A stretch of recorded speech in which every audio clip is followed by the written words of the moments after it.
নমস্কার, আমি রিমি। আমার চ্যানেল রান্নার আত্মকথায় আপনাদের স্বাগত।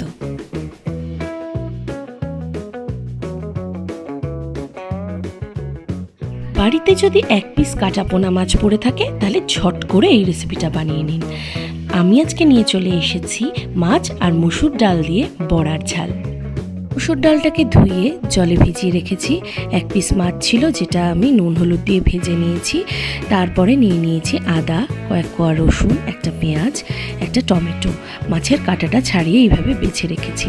তারপরে মিক্সিতে দিয়ে দেব ওই ভিজিয়ে রাখা ডালটা আর দিয়ে দেব দুটো কাঁচা লঙ্কা। মিক্সিতে একটু পেস্ট করে নিয়ে তারপরে দিয়ে দেব ওই মাছ।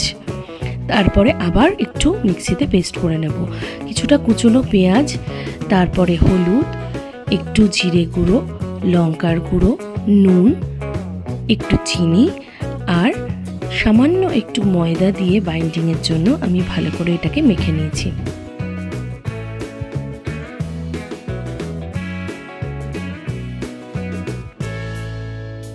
এরপরে তেল গরম করে আমি বড়ার আকারে এগুলোকে ভেজে নেব।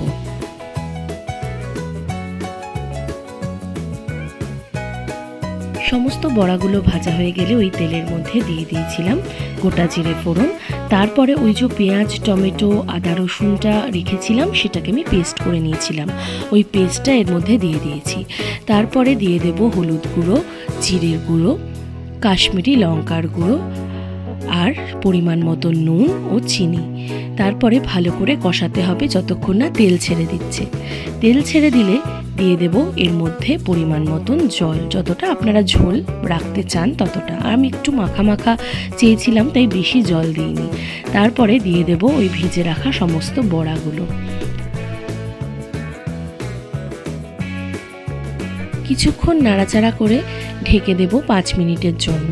5 মিনিট পর ঢাকনা খুলে দেখব বড়ার ঝোলটা কতটা টেনেছে। এবার আপনারা যতটা ঝোল রাখতে চান সেটা আপনাদের ওপর। তারপরে নামানোর আগে ঘি আর গরম মশলা দিয়ে ভালো করে আর একটু নেড়ে চেড়ে নামিয়ে নিলাম। বিশ্বাস করুন, এক থালা ভাত পুরো এটা দিয়েই খাওয়া হয়ে গেছে। আপনারা অবশ্যই বানিয়ে দেখবেন। Thank you.